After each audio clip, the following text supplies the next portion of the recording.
Magandang araw sa inyo lahat. Sa araw na ito, bibigyan pugay natin ang buhay at karera ng isa sa mga pinakakilalang investigative journalist at media personality sa Pilipinas, si Tony Calvento.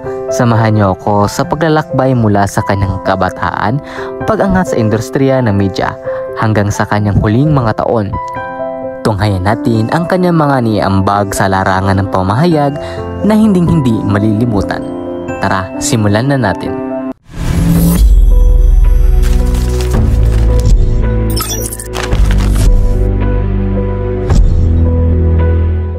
Si Antonio Calvento o mas tinatawag na Tony ay isinilang noong January 18, 1954 sa Maynila. Lumaki siya sa isang pamilyang may pagmamahal sa serbisyong publiko at hustisya. Ang kanyang ama ay isang abogado na nagbigay inspirasyon kay Tony na pumasok sa larangan ng pamahayag at pagtutok sa mga isyu ng kriminalidad at hustisya. Nag-aral siya sa University of the East kung saan kumuha siya ng kursong journalism. Ang kanyang likas na hilig sa pagsasaliksik at pagsusulat ay nagbigay daan upang maging matagumpay siya sa larangan ng investigative journalism. Nagsimula ang karera ni Tony Calvento sa pamahayag noong 80s bilang isang columnist sa isang pahayagan. Ang kanyang column, na kilala bilang Calvento Files, ay tumutok sa mga kontrobersyal na krimen at mga isyu ng hustisya sa bansa. Ang kanyang parangka at detalyadong pagsusulat ay agad napansin at nagbigay sa kanya ng malaking taga-subaybay. Hindi nagtagal, lumipat si Tony Calvento sa telebisyon kung saan naging host siya sa sariling programang Calvento Files sa ABS-CBN.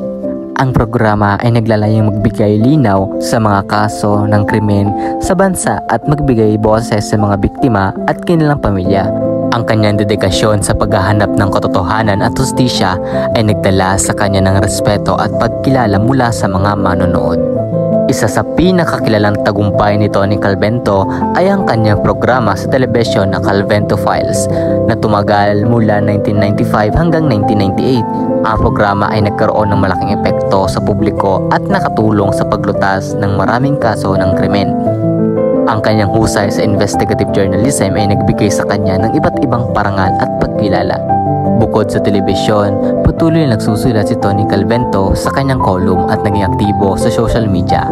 Ang kanyang mga artikulo ay naging boses para sa mga walang boses at nagbigay ng pag-asa sa mga biktima ng krimen at naghahanap ng hustisya. Bagamat kilala si Tony Calvento sa kanyang profesionalismo, hindi rin siya nakaligtas sa ilang kontrobersya. Ang kanyang matapang na pag-uulat ay nagdulot ng ilang banta sa kanyang buhay. Ngunit sa kabila ng mga ito, nanatiling matatag si Tony at ipinakita ang kanyang mga dedikasyon sa paghahanap ng katotohanan. Noong October 9, 2017, sa edad na 63, pumanaw si Tony Calvento dahil sa multiple organ failure. Ang kanyang pagpanaw ay nagdulot ng malaking kalungkutan sa kanyang pamilya, mga kaibigan at mga taga-subaybay. Marami ang nagbigay pugay at nagbalik tanaw sa kanyang mga niambag sa larangan ng pamamahayag. Ang pamana ni Tony Calvento sa larangan ng investigative journalism ay hindi malilimutan. Ang kanyang mga programa at artikulo ay patuloy nagbibigay inspirasyon sa mga susunod na henerasyon ng mga mamamahayag. Siya ay isa sa tunay na alamat na nag-iiwan ng malaking marka sa kasaysayan ng pamahayag sa Pilipinas. At diyan nagtatapos ang ating paglalakbay sa buhay at karera ni Tony Calvento. Isa siyang tunay na bituin sa mundo ng pamamahayag at ang kanyang mga kontribusyon ay hinding malilimutan. Maraming salamat sa inyo na panonood at huwag kalimutang mag-subscribe at i-click ang notification bell para sa mga susunod naming videos. Hanggang sa muli, paalam!